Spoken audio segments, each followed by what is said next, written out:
Hello everyone. Hello YouTube. Peace.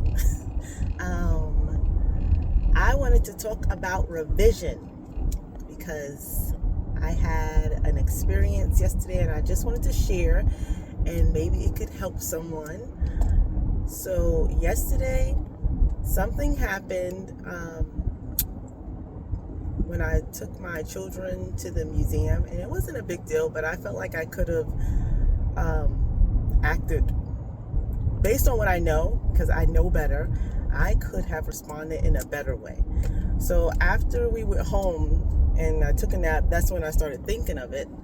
I'm like, why did I respond that way? It was I just felt like I came from a place of ego and not of love. So I started to feel shame and guilt because I feel like I know better than to do that. This car is going really slow, but it's okay. So I started to feel shame and guilt. And so then I'm like, I don't like how that feels, so let me change it. I thought of revision. Let me change how I use your blinkers. Okay, that's why we got them. Okay, well, maybe they couldn't use their blinkers at that moment. Maybe their blinkers are not working. Anyway, everything is good. All is well. So I started I had the idea to revise. And then I thought, I can use the okay, I think I'm going to say this right, but I'm not sure. The Ho'oponopono prayer. It's a Hawaiian prayer, Ho'oponopono. I used it before. I used it many times, but when I revised before, I used it and it helped. Anyway, so I thought of the situation where I was feeling shame and guilt, and I said the Hawaiian prayer. I said it to myself first because you have to forgive yourself first, I learned. And I said it to those directly involved. I said it to everyone in the world, because everyone and everything is affected by the choices you make. So I said it to the whole world, and I said it to that specific timeline. And I said it with love from my heart. I said, I'm sorry. Please forgive me. I thank you and I love you. I said it several times. Then when I thought of the situation, I changed how I saw it. I changed how it happened in my mind. And I saw me responding from a place of love and lightheartedness. And I saw that and I felt the love and I felt the joy and I was grateful and I let it go. And instantly, the shame and guilt and regret I was feeling, it was gone. It diminished completely. And I felt so good in that moment. And when it would come up again, like right after I did the revision, I said, that's not a part of my timeline anymore. I shifted to another timeline where I responded in the way in love.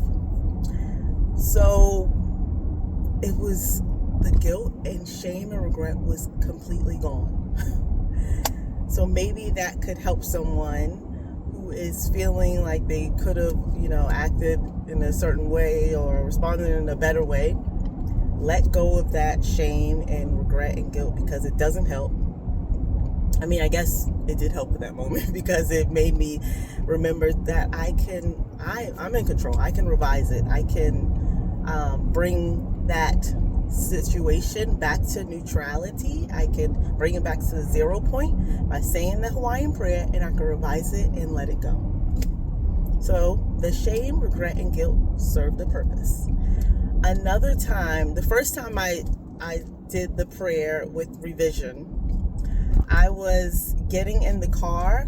I was strapping my daughter in, and I finished strapping her in, and I looked up and it was two love bugs like connected in the groove of where the door would hit when I closed it. And me and insects, okay, I'm changing how I react. But when I saw that, I immediately started to freak out. I'm like, oh my gosh, did it get in my hair? Ah! And I slammed the door on them to squish them. And so afterward, I got in the car. I'm like, why did I react like that? I didn't have to do that. I mean, they weren't doing anything. It wasn't like a wasp or something that could actually hurt me.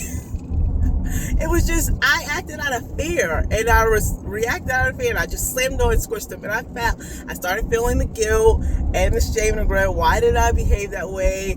Why, out of fear, I'm showing my daughters that I don't want them to do that. I don't want to be that example. So the thought came, how about you bring the situation back to neutrality, bring it back to the 0 point, say the prayer. So I said it over myself because I had to forgive myself, like I said before, and I thought of the little love bugs, and I said it over them, and I said it to the world, and then I revised. But before all of that, while I was still freaking out, I'm like, oh my God, I'm gonna have to clean up dead squish bugs from the door. Oh my God, I don't like to clean up dead bugs. I don't like to deal with insects, and the thought of cleaning up a squish bug is disgusting to me. And I'm like, oh my God, I gotta ask my dad to do it when I get home. I don't want to do it. I don't want to clean it up. But anyways, back to revising. So I saw myself responding differently. I saw myself when I strapped my daughter in. I got out, I saw the insects, and I gently got them off of the car with a leaf or something, and they flew away. And I closed the door calmly, got in the car, and we drove to our destination. And so I saw that in my mind, and I actually felt it. I felt good. I felt joy of how I responded, how I showed up for my daughters, and I felt grateful, and I just let it go. I let it go. And so all the dread of cleaning up squish bugs disappeared. And when we stopped and it was time for me to open the door and take it out, it came up a little bit, and I'm like, nope, that didn't happen. The bugs are not there. They flew away. So I don't have to feel dread about cleaning it up. When I opened the door, they were gone. And you might think maybe they flew away, but love bugs are not some small little, you can see them. I didn't see them fly away when I slammed that door immediately. Or you might say maybe they fell. It was no sign of squished bugs. I looked all around the door, and I'm like, oh my gosh, it worked. Okay, I revised it. I shifted to another timeline where I did not squish these love bugs, and I responded from a place of love. And immediately when I thought about that, I'm like, oh my gosh, it worked. In the past, like a year ago, I love the sound of trains. I love the sound of train whistles going. And I always hear them. And I said, every time I hear a train whistle, it's just confirmation that my life is magical and miraculous. So as soon as I got out, and I didn't see the bugs there, and I'm like, oh, I didn't squish them. Oh my goodness. Of course I didn't squish them. I revised it. They're gone. It worked. I hear a train whistle in the distance. Confirmation. My life is magical. Life is magical. So, yes, I wanted to give that. I want to share that experience. Maybe it could help someone. The revision is a powerful tool, and when paired with the Hawaiian prayer, I'm not going to try to pronounce it. When paired with that, it's like the power is amplified. So try it, and I hope it works for you. And I love you. Peace. Have a beautiful day.